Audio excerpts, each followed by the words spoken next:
Okay, I almost forgot to record. So a lot of the things we're talking about right now, like Amazon ads, book club ads, would be done once your book is actually launched. But there are some things you can do before your book launches. And there's all kinds of book promotional sites and things like that that you can do on top of your launch.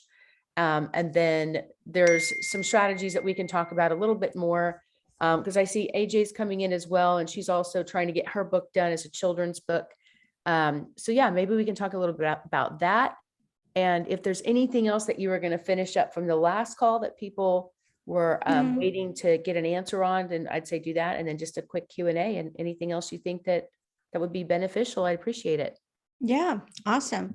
Well, Rita, do you want to tell me a little bit about the book that you're launching, and we can talk maybe different launch strategies and things? Absolutely. And I just want to jump in real quick. Sorry to interrupt, but also with Rita's, she is not building it as a business book or anything like that. So she really has to focus on book sales. So It's going to be the book sales. Yeah. Sponsorships and all that. So promotional ways to sell more books for sure. Awesome. Okay. So I'm trying to take notes and trying to talk to you all, and I can't do both. So I'm putting down the notes. Okay. So I have written a true account of my son's hit and run accident. Oh no. Yeah. And how we have dealt with the grief that has followed, and how we have built a platform for hope using by forming a 501c3 for starters.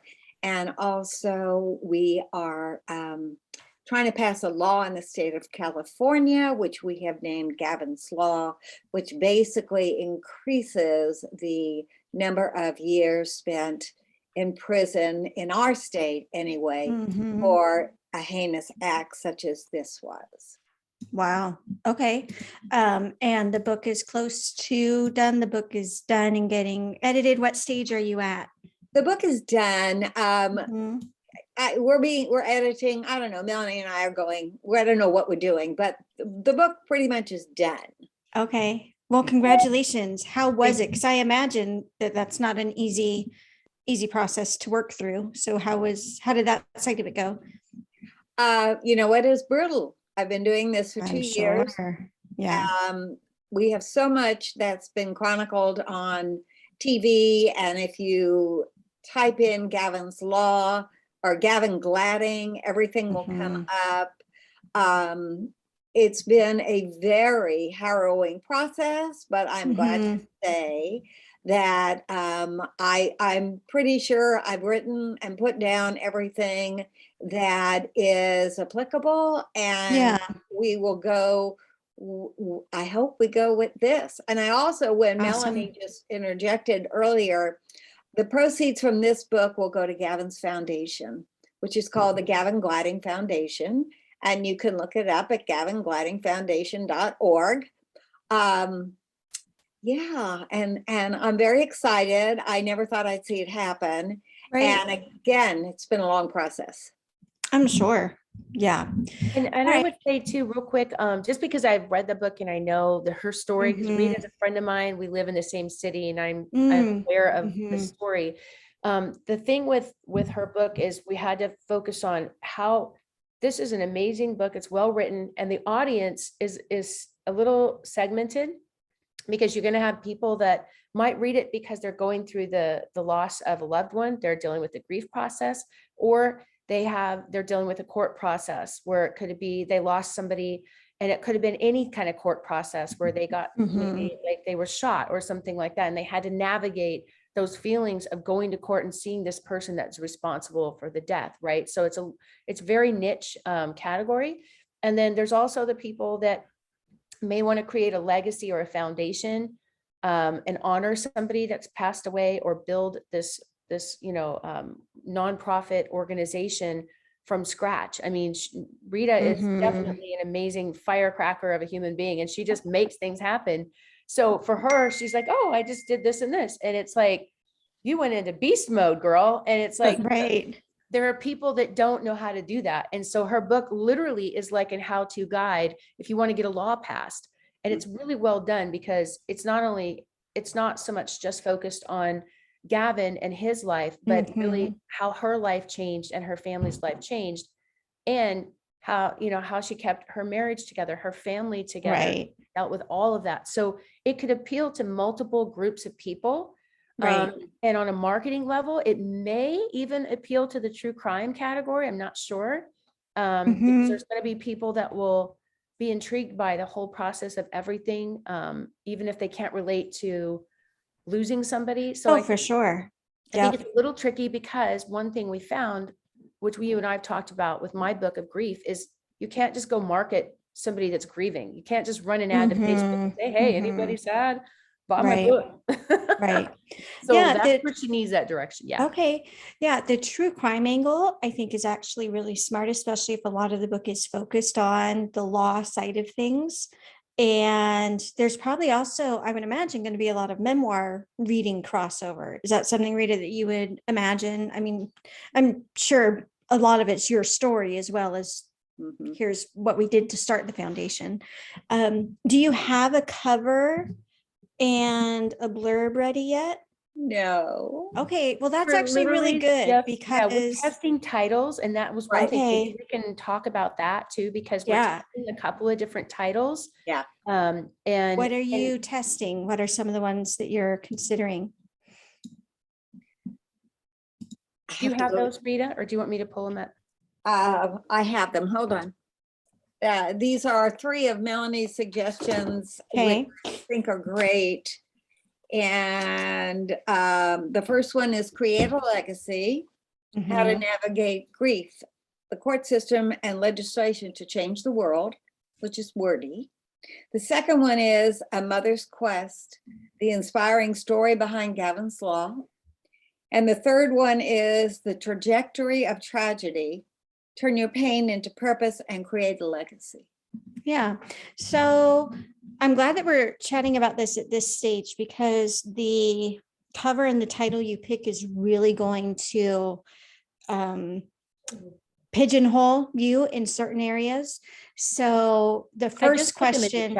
I just put them in the chat too. Oh, that's useful. Thank you. And I really like being able to test titles, and because we could spend weeks on a title. So like that's the number one thing, is that we have to finalize the title right away, and then we can get the cover design done. Because the book is basically, normally we would say write the cover or design the cover and then write the book, but the book is pretty much written. And now we just have to make sure the cover and the title really match the book.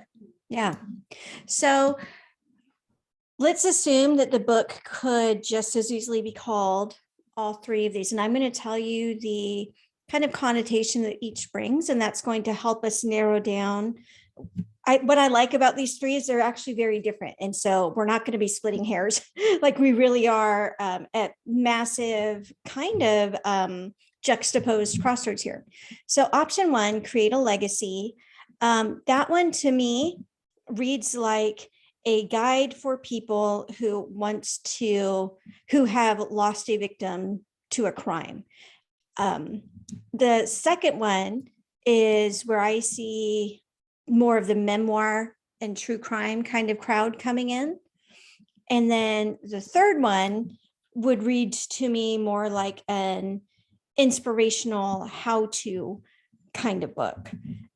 So of those, Rita, do you know like immediately sort of which of those routes you're trying to reach? Are you trying to reach the people who need inspiration? Are you trying to reach the people who are trying to navigate the law system? Are you trying to reach people interested in crime and memoir? All 3. All 3. What happened is when Gavin was run over and left on the side of the road, they hid out there were 2 people in the car, and the driver and his girlfriend, and they hid out for 5 days before turning themselves in. And it launched a massive manhunt here in Fresno. And what they said is like it's one of the biggest that they've done in this county for the last 20 years. The whole county was aware of what had happened. It was killed on a Sunday morning at 3 minutes to 6 a.m. By the 2 o'clock news, I believe it was already on the television. And Gavin was very well known in this community. He was a school teacher. He was a vice principal at an elementary school. He was a Peace Corps volunteer. Gavin got around and knew a lot of people, and 2,000 people were at his funeral, including Melanie. So you can't really break it down, I don't think. Okay. Well, if you're not really married to any one of those, my pretty strong suggestion would be something along the lines of the Mother's Quest, because that's going to have the broadest appeal, and it's also going to feel the most inviting. The first one, I would be concerned that people would worry that they might be just like picking up a book that would be handed someone in like the first semester of law school. And I know that's not what you wrote, but that would be like subtly what I would be afraid of, being like, okay, is this going to be like long and complicated stuff? And then the second one feels really narrow because the third one, The Trajectory of Tragedy, that feels like it's only written for people who are in the process of working through loss, which does apply to a lot of people, but not everybody. So my strong vote is toward the Mother's Quest. And then if you wanted, we could look at the subtitle. What I did like, I kind of like some of the stuff in the subtitle of the first one, right? How to navigate grief, the court system, and legislation. The inspiring story, I also like, though. The inspiring.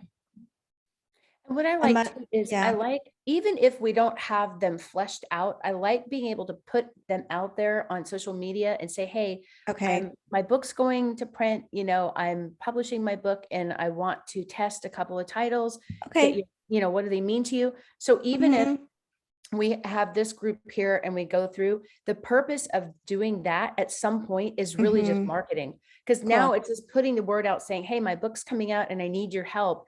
And there's so many people read on your Facebook page and other people in the community that are going to be so thrilled that your book is coming out and can't wait to support you. So they might give their 2 cents worth, and you may throw it all out and not use any of it. But the whole purpose isn't even for them to pick your title. It's just to get feedback and get people to get excited about how can I help? How can I support you? And then when people say, how can I support you? You're going to give them different levels. Like they might buy a book and write a review. They might help you launch your book. They might buy copies in advance. So you just want to kind of start putting the word out there. And this is a really easy way to do it, because they get excited and they want to give their opinion, and then just narrow it down to 3. So whether it's these 3 or other 3, and then take that feedback. And if 80% of them are picking one, you know what I mean? Then that's the one, right? That resonates with everybody. Yeah. One thing, I'm just going to throw it in chat to save as a possible subtitle, would be kind of combining the title of 2 and the subtitle of 1. So A Mother's Quest for Justice, Healing, and Change, or A Mother's Quest for Something. That would be, or a mother's inspirational quest. That kind of covers all the points. So that would be something to consider as well. While you're thinking about the marketing and branding, I would say the smartest thing to do, strictly from the sales point and getting this story out to as many people, would be focusing on the true crime and the memoir crowd. So let's go ahead. I'm going to share my screen. Let's go ahead and browse some of the Amazon covers, because sometimes that can be really useful too. So let me do true crime memoir, and let's just kind of see how the branding jumps out to us or not. So the funny thing with true crime is you absolutely get these like kind of sensational, like almost horror looking type of cover, which obviously isn't what we want to do. Okay, My Mother, Munchausen's, and Me. Okay, so, something like this is more what we're looking for, like the mother side. Let me see. let's look at this one and see what categories this is in.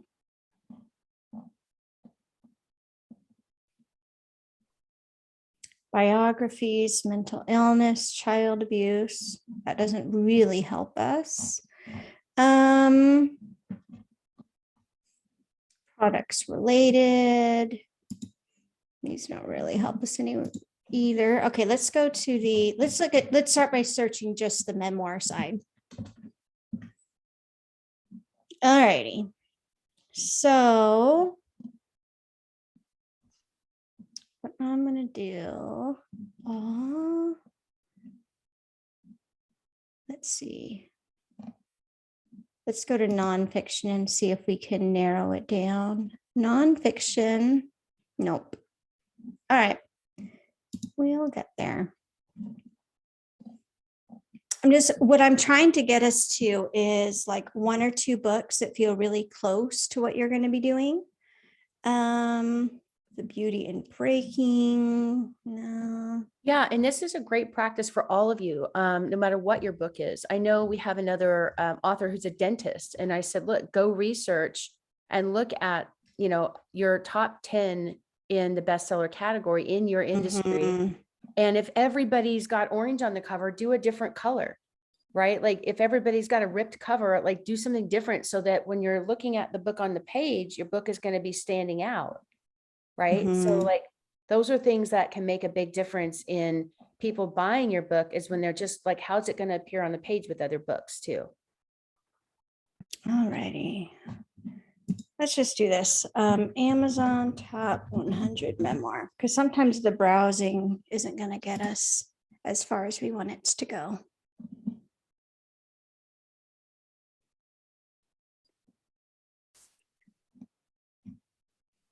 And that definitely doesn't help us. It's possible Amazon's being a little glitchy too. Biographies and memoir. Okay, here we go. So, some of them have this, very feminine-y kind of feel. Some of them, let's see. Yeah, I mean, there's not a ton of trends really. So this means that we're not specific enough. So now let's look at true crime memoir. That might narrow it down for us. Okay, so one thing we're seeing, landscapes. We're seeing landscapes on the cover.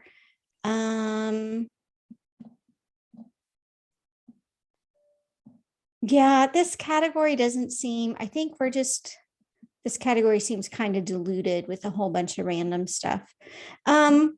But what I would be doing though is focusing on that as being the primary audience, the memoir and true crime readers. And then in your targeting and things like that, you're also for sure going to appeal to people looking for something more specific. But for something like this, like what Melanie said, is very, very niche.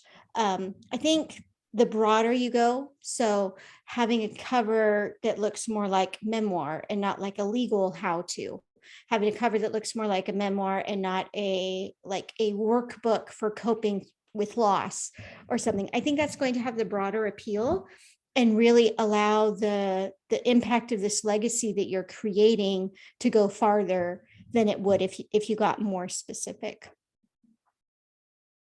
I like that idea. I think yeah. And so when you're thinking about the blurb and things like that, that would be another thing. In this case, my recommendation is that you write the blurb in third person, because a mother losing a child is one of the most horrific things. And so if it was, I know the book's from your perspective, but if the blurb was also like in first person perspective, I think that's going to be too much for people. So the blurb, I would say, really focus on the inspiration side. Kind of like when we do how-to marketing, we don't overemphasize the pain point, right? We don't spend 90% of the copy telling you like how bad it is that you haven't lost weight yet, and then 10% telling you how to do it, right? So I would say that would be the one potential pitfall to just be careful of, is that your blurb and even the cover, it doesn't evoke too much just sadness, right? Because that's why I loved having inspiring in your subtitle, the inspiring story, because I think that's going to be a really, really, really powerful reminder.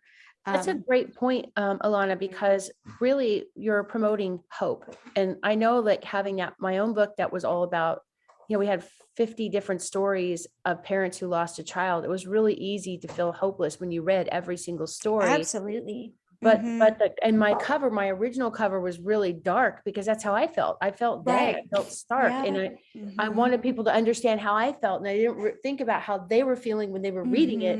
And thank goodness I had a publisher who said, that cover sucks. Yeah. And and then they did it with this green and the butterflies, which is the one we have today.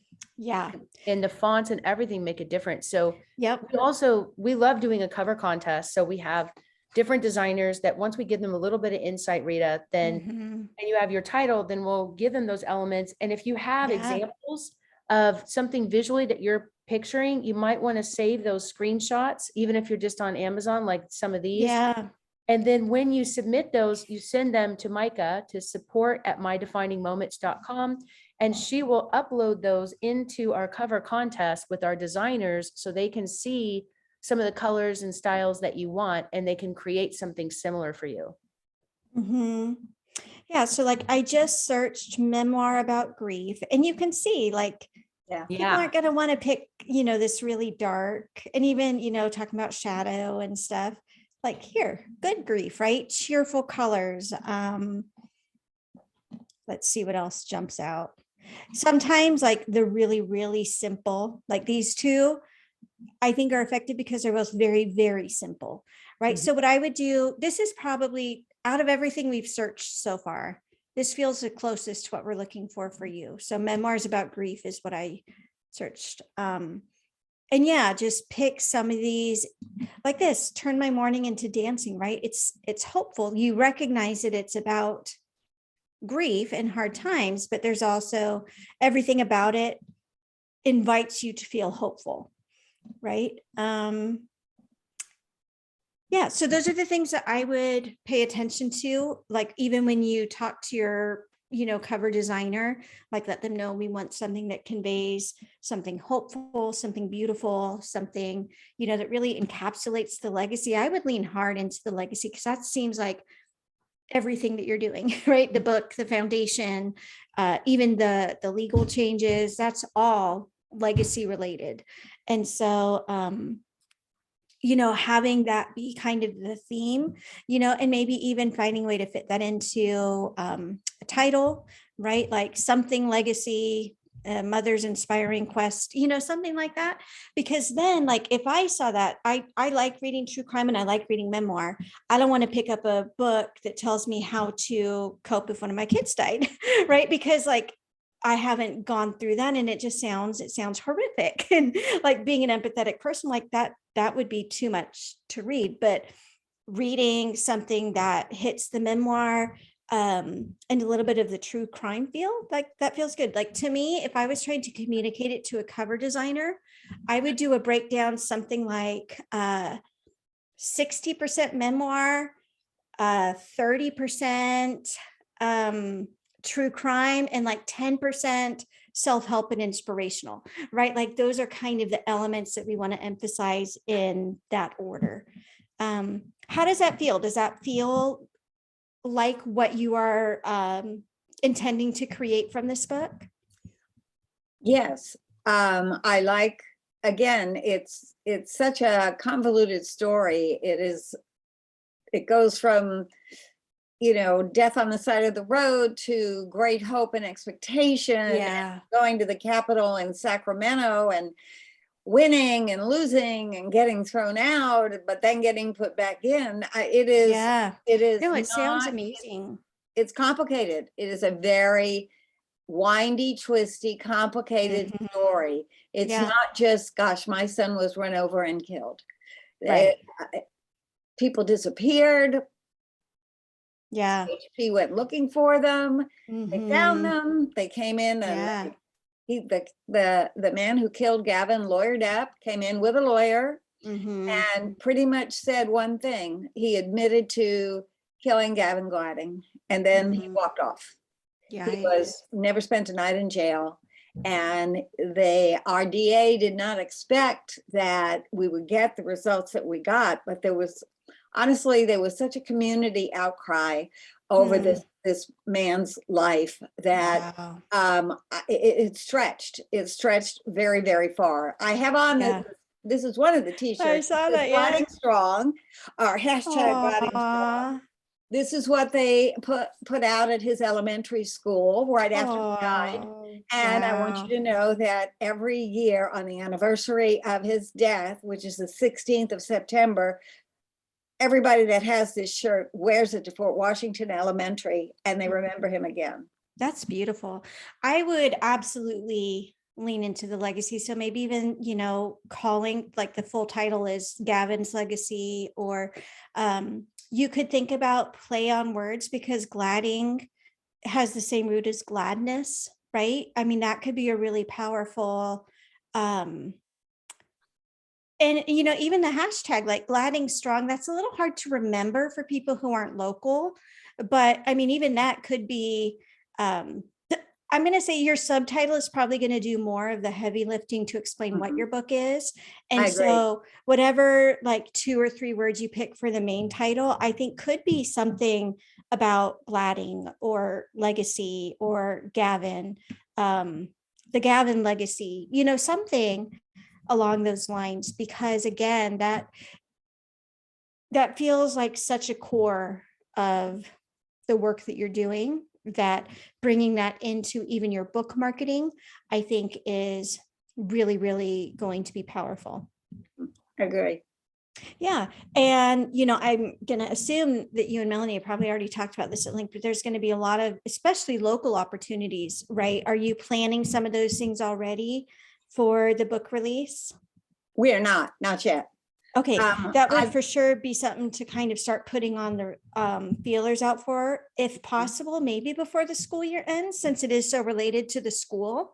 That could be something interesting, something to do with commencement. Imagine the impact it could have if the foundation was able to provide a copy of this book for all of the graduates or something like that. That could be very powerful.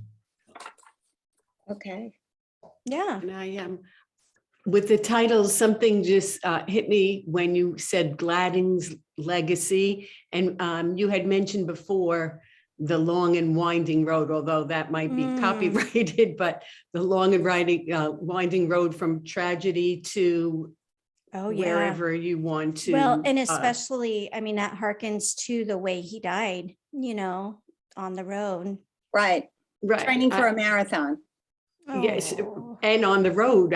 Both are on the road. Yeah. So like Gladding's Legacy from tragedy, or the long and winding road from tragedy to to law, or to law. It's been a long road for you too, Rita. Exactly. It's your road and his. So yeah, I'm so sorry you went through that, but this book sounds amazing. Well, and I just have to share with you guys how proud I am of Rita, because she got beat up pretty hard out there in the marketplace with this book, and she went out and put her heart out there and sold her story. And she, one friend referred her to an agent, and like they just shot down her book, and it just devastated her. And I see that every day. I hate how much people struggle with getting their stories out there and getting them told, because they don't understand that they can self-publish, and then they go that traditional route, they can get shot down for a long time and feel like so defeated in getting their story out there. So it was just rewarding to be able to have that conversation and know that, like, we're moving forward and we're getting it done, and it's going to be done by May 13th, which is his birthday. Right. Wow. Right. Okay. So yeah, maybe if they're doing something at the school, with the shirts and stuff, having something by there would be amazing. Making sure that the local news outlets know that that's happening. Another venue that I think would be really powerful. Like I said, I feel like you would be the perfect interviewee for true crime listeners.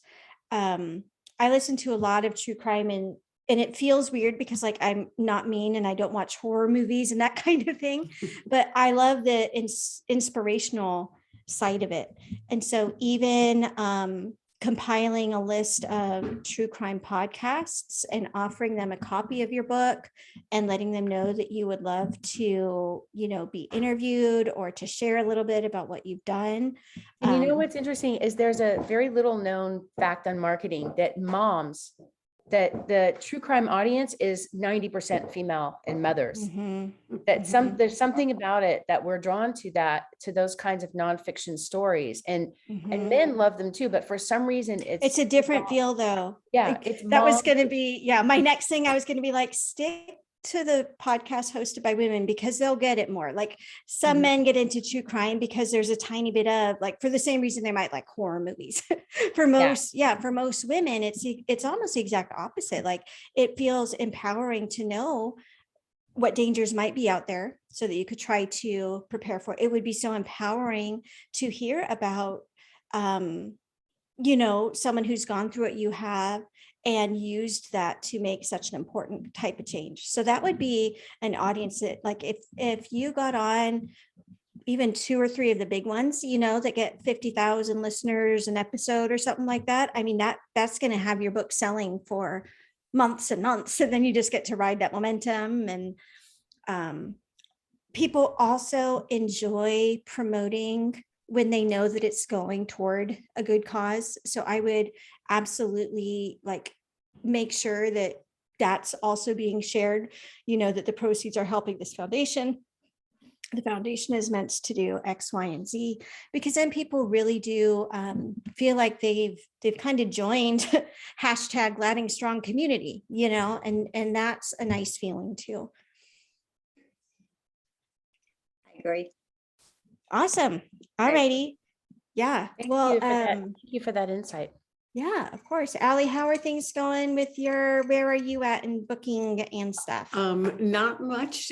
Actually, I texted Alessia yesterday after I met Rita on here, and you mentioned that May 13th was your son's birthday. I thought that might be a perfect date for me to launch as well. Actually, my anniversary is the day before that.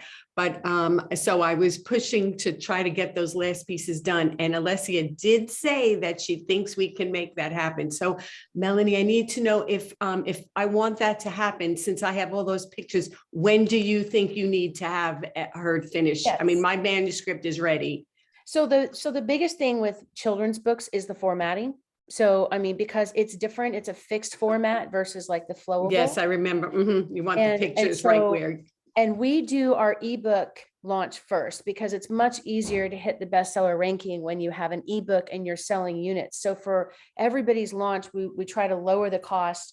And if there's a bigger file book, sometimes picture books or like some of the larger files, we can't do 99 cents, but we could do $1.99. So we look for what is that low point that we can get people to buy multiple copies. So for your strategy of launch, we're going to be marketing to teachers and parents and people that love to read and want kids to read, that have that incentive to get kids to read more. And some of them, a lot of kids don't have physical books at school anymore. They have digital. So the teachers are more likely to actually they have to buy a lot of their own books.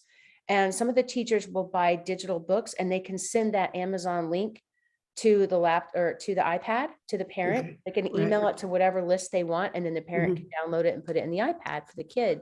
So knowing that, they can get like 10 copies at 99 cents when the book comes out. $1.99, right? And when the print book comes out, we try to keep it below $10, based on your hard cost. So you still make a little bit of money, but it still gives an incentive for the people that want to buy multiple copies, and they can only do it on that launch day. So if they're planning on buying copies for people, they can buy as many as they want. Okay. So my thought was also, because schools here, I'm in New York, get out in June. And so if I could actually get it in by May, maybe I can go read in some schools that's with it. And then, maybe they'll buy it for the summer. Also, the farmers markets around here open up outside right around Memorial Day, and I could go there. So I'm hoping that I can get, now, I think I mentioned to you, I think you were on, Melanie, that I'm attaching, still working on the technical thing. I did this workbook that I call a playbook that I am loving. I Oh, think that good. is so much more than even, the book. It just goes beautifully with it. If I can, the little glitches that I'm still doing. So what do you think? When do I have to get it to Micah with everything so Okay, that we so can? so you want to definitely, I mean, I would definitely light the fire under your Illustrator because you've been waiting a little bit of time for those. I mean, that initially it was back in like the fall. I mean, I know we were really trying, but Uh-huh. I mean, it takes a lot of work, as you know, to get the illustrations done, which is the Mhm. biggest part of it. So I would say as soon as you can get those illustrations done, we can start the formatting process because everything else is ready to go. You've got your cover, you've got everything else done. Mhm. So if you can get the final illustrations by like maybe the end of this week, Okay. then we can start formatting and make sure we've got all the formatting established and set up. Or I'd say maybe by maybe April 15th would be a little bit more breathing room. Okay. Yeah. And Because then we do your ebook launch. And then what we do is we do the ebook launch first. Once you hit the bestseller ranking, then we leverage that and then work on the print book. Some people want to add more sponsors. So they have to make adjustments because your ebook is going to have live links. Like you could have YouTube links, you could have all kinds of links. And then when you do your print, you have to remove some of those links and put a different call to action, like an email or a website, right? right. And so there's a paper shortage right now. So print has been delayed a little bit. When you're trying to do a live book launch, you have to be really careful that if you think you're going to get, hundreds of books delivered in a few days, it just doesn't happen. We had ordered, I think, 20 or 30 copies of a book, and it literally took weeks for Amazon to send them Wow. as a wholesale copy from the author side. So Okay. I just caution people not to do an actual book event until your print book is completely done. You've got a copy in your hands, you know what it's going to look like, and then you have your bulk copies already shipped to you. Mhm. That's a safer bet.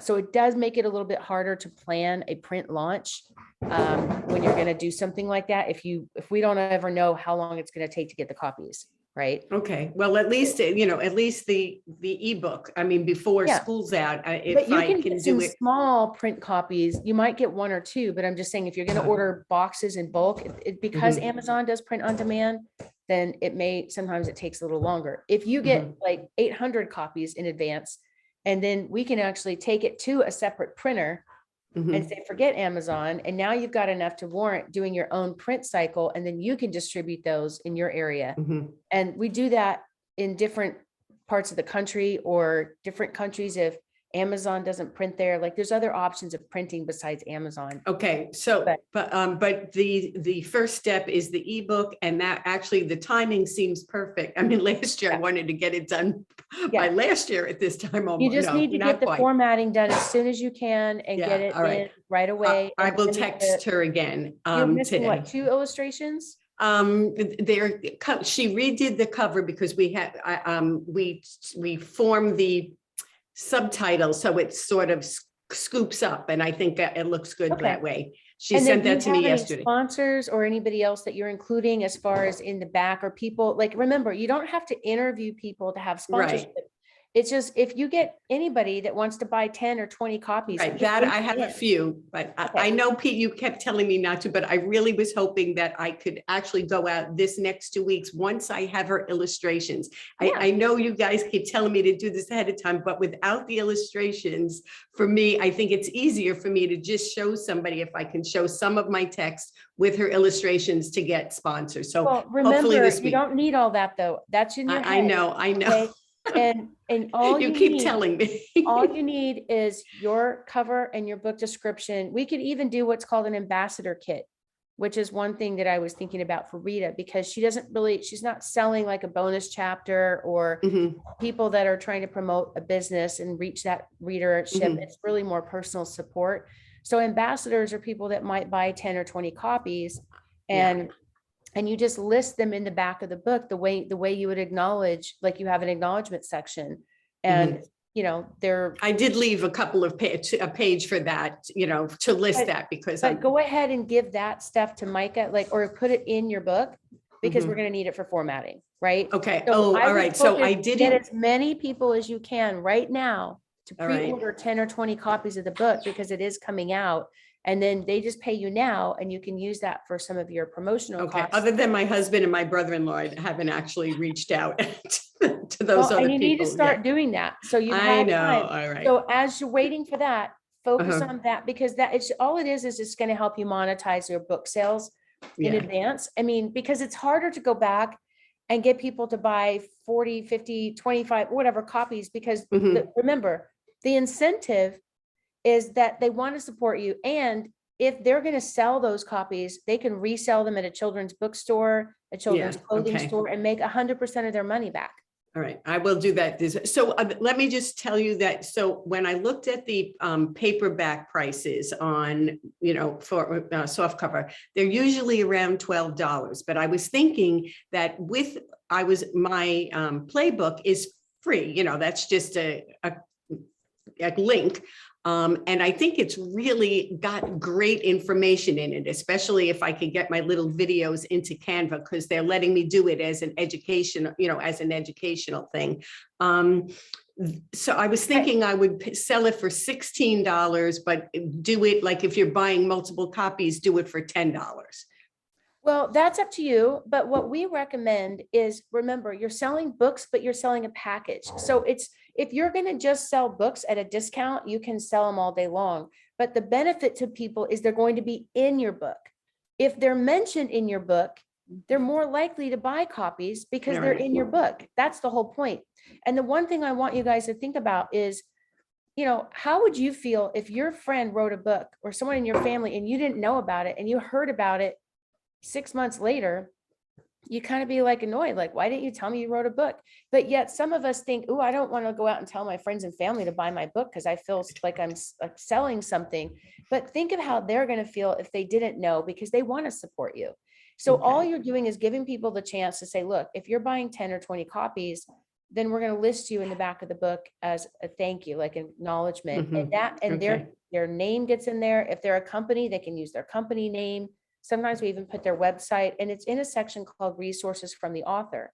So if they're targeting the same reader as you, which is families with young kids who want to eat more vegetables, or kids that have gone through the foster care system, then think about the benefit to them. Wherever your book goes, they go. Right. Okay. So, you know, it's not that, it's like they're willing to pay full price because they're getting a lot more value for those books by being in it and either promoting something or showing publicly they're supporting this cause. All right. I'll get on that this week. Yeah. So that's what I'd recommend. It's different if you're a business book finance and you're interviewing people who, like, if you are writing a book for CEOs and it's a software company, you can charge them for 200 copies of the book because they're going to write a bonus chapter. Right. That I see. Yeah. Right.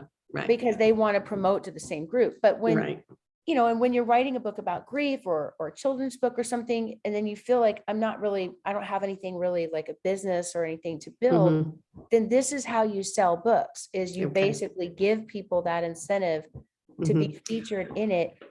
And they're not going to be featured in the, you know, the story. Right. Just the spot on the But back. their name is in the back as basically a sponsor. It's almost like crowdfunding for your book. It helps you cover your costs of So I should name that page. Right now I have that page as sponsors and ambassadors. I should name it resources from the author. It's whatever makes sense for you. I mean, you can Okay. keep it as sponsors and ambassadors, and we have examples of this in our program. So I don't want to get too much into it because I know Right. you guys have I details. think that's where I got that from. Yeah. Right. And so, and we design that for you as part of the formatting. So that's stuff that we can start working on now. Okay. You know what I mean? Like if you have those, but the reason I push for you guys to do this now, because once your book comes out, now you're going to have people go, oh, I'll buy 20 copies, but they're not going to be getting the discounts, and they can't even be put in your book because it's already out. Right. Okay. So, I understand. you know, the urgency is to do it before you finalize it. Mhm. And you can always go back and change it, but then you're going to have additional costs. Right. If you go back after your book is published and you want to go back and reformat or Mhm. redesign or re-add one name every time, and then Yeah. re-upload it and republish it. Okay, it's gonna I be get it. annoying. I have another thing. I had also mentioned, like, I was thinking that I would also like to give back to like, no child hungry, that kind of thing. But I have no connection with that. I just thought that would be a good thing to give back to. Is there a way for me to do, like, give a portion of it, like, 50% or 10% or something? Absolutely. And Alana may have some thoughts on that too, because I mean, just so here's what happens when you do an event and you say, we're going to donate a portion of your proceeds to a nonprofit, no one Mhm. knows how much. It could be 5%, it could be 10%. All you have to say is a portion. Rita has decided she wants to donate 100% of her profits. So she's going to Mhm. take out her costs and, and of whatever it costs to publish, and then the rest of it's going to go back to the foundation. So that might motivate people to buy the book at a certain price because they're supporting a cause.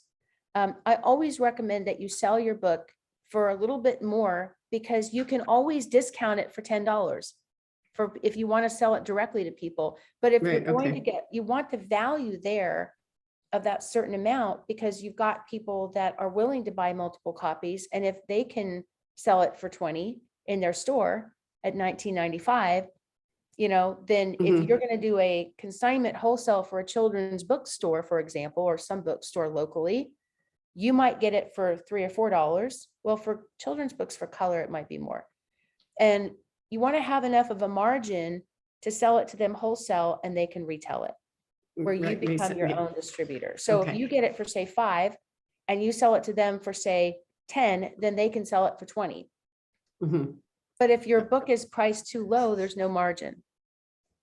Okay, so say that again. So if I pay like $5 for it and then I sell it to them for, You could sell it to them for 12 and now you made 7, and then they're wholesaling it. They're selling it for retail at $19.95. okay, I got it. Because remember, people aren't paying for the cost of what it costs your book, like paper. They're paying, the value is the content and the information and how you make them feel. Yeah, And children's books, I mean, yes, if you're in the bookstores, you have to be competitive with your pricing, but if you're giving people something that's going to help with their health and get kids to eat vegetables, parents will pay for that. mhm. So if I'm trying to give back to No Kid Hungry and like the foster care system or something, I can just say that I'm going to donate a portion of it to that's how. If your book is valued at $20 and 10% of that is $2, then you Mhm. can still collect $19.95 or $20 and you pay $2 and you make 18, and then you take Mhm. off whatever your cost is. So because the goal is you've got to be able to sell books too. You have to move books, and you do Mhm. that through getting reviews and getting creative with your packages. Mhm. Okay, all right, I think I got it. All right, so I'll get back to Alessia and I'll get on my end with my sponsors, working on that. Give yourself a deadline and it becomes Mhm. urgent. And Yeah. like it's April 6th now. So like I would give yourself until the 15th to try to get Mhm. as many sponsors. Start by making a list. Yeah, I have a list. Make your list and and if you need help, Mhm. talk to Micah and get the pre-sale forms or the ambassador kit, and they can help like do that for you. And you don't have to show them all the illustrations and all that. Right. Don't make it harder than it is. Okay. Keep it simple. Yeah. You could even have a separate pricing sheet, and you just give them a one sheet about your book description. The fact that your book is being published and it's coming out is huge. That's so much credibility, and they Yeah. have the ability to be featured in your book. How cool Yeah. is that? Okay, and then the timing would actually be great, because even if there's a paper shortage, if once, like, I'll have the whole summer, and then maybe schools will buy it for September, and they Yeah, can it start the won't take whole. that long. I'm saying Right. that it's just when you buy bulk, sometimes, Uh-huh. and that could be solved next week. Who knows? Right, yeah, Gas, that's true. paper, Uh-huh. next week it's Yeah, something else. but to start the challenge in the schools, the Eat the Rainbow Challenge with the bands in the schools, if they start it in September, like, as long as they have it from there. So the timing might be Yeah, perfect here and for go to me. your school districts, and then you could work out a bulk deal if they're gonna buy Mhm. multiple copies, All or right. sometimes they'll do consignment. They'll even let you put a little flyer in all the kids' backpacks. you know? Okay. All right. Sounds good. Thank you. Welcome. And Rita motivated me to give Alessia like a sort of a hard deadline. See, I Rita, felt you're bad already- pushing see her, that? but You're already causing trouble. that's not trouble. That's kind of trouble. I'm I telling want. you, if you need some motivation, Rita's your girl. I see it. she I is didn't a- want to push Alessia. I know she's got a lot going on. And so, I'm trying to be, Yes, get her. but you have a lot writing on this book and you've been waiting for these illustrations for a long Yeah. time. So Right. you Okay. have to drive that as I think this we're good. book is costing you money and time, not her. And she agreed. So you kind of have to hold people's feet to the fire. Right. Because I if you got it. approach it as, Mhm. okay, whenever you're not too busy. No, then it's never not get quite finished. like that, but. I'm just All saying, right, we're it'll good. never, ever get finished if you don't drive that I know. car. Okay. Got it. While you're And I talking, know how hard you worked. Oh, go ahead. another idea that you could keep in mind are approaching people who might want to buy bulk copies that have some kind of personalized plate, right? So maybe the Children's Hospital wants to order 100 copies, and you can get little, like a sticker that you put in, a gift from Allie Jean to the Children's Hospital, something like that. Okay. With the kind of book you're doing, the possibilities are endless. Children's hospitals, nutritionists, pediatricians, foster care services. Mhm. So many charities help kids find, like the ones you mentioned, things like that. Okay, I you really remember, have to get moving on this because I really am like, I'm like, oh, is it my book good? Is it, I'm really so not like, you need this. Allie, I love you, but you're in your head way too much. I know. I'm just going to be real with you and if you get in your head, you're dead, and you're going to shut yourself down because your book is good. It's fun. It makes people feel good. Just like Frog and Lily Pad, like what Michael That was adorable. Yeah. Isn't it great? But yeah, he Yeah. went through the same thing, right? Yeah. So the other thing too is, you have a great opportunity when you go post. Like I did this for his too. Like I put it on my Facebook and said, I'm giving away 50 free copies of a children's book. Do you know how many? I had 200 people say, I want a copy. And I was like, we were inundated. And so you can easily do that. And then the way that works is you put it out there and you say, I'm giving away 50 free copies. Who wants a copy? Right. And then you get this list of people that will, in exchange for giving them a free copy, you ask for an honest review. Right. So when you have it in the next few weeks, you can email them a PDF. They read it and they go on Amazon right away. But see, this is what I don't understand about that. When your book is launched, they go place. But what I don't understand, I'm sorry, Melanie, I didn't mean to interrupt you. But for me, because there are no pictures in the book, like how do I send a PDF of a picture book and you read it? When it's done. Once the pictures are done, they right. get. You just start getting your list of people that are going to, like, basically they want a free copy of the book. You just say free copy and then it's a PDF, it's an ebook. So okay. So it doesn't cost you anything to send it to them. You send it to them, they give you a review, and then you ask them to send you the review. Right. And then you store all those reviews and you got 50 reviews ready to go. Okay. And then when your book is published, it would be, if it's May 13th for that group, then your book will actually go up on May 1st. Then you call your art team and say, hey, the book's out. Can you please go to Amazon and buy a copy for 99 cents and leave your review publicly? Or just go post the review if they, so you're going to get some that will buy it. And all that's going to do is help you start getting your reviews in there and start. I was confused because when you said a PDF, I was thinking they were getting it without the illustrations. And I was like, I get it now. Your final file. So if you have all your illustrations except for 2, right? I think there's just 2 left right now. She was cleaning up a few, but yeah. So confirm with her and say, listen, I have a hard date. I got to get this done, and put a little fire under her. And, it's going to help her career to get it done too. I know. Yeah. So, it should be good. Good for all of us. Okay. That's what I recommend for both of you, of just getting, if you need help with your art team. I know, Rita, you're working on your art team and getting people to read it. But remember, you can save those reviews because people will have a review right away. Even if your book isn't ready to publish, make them save that review, send it to you.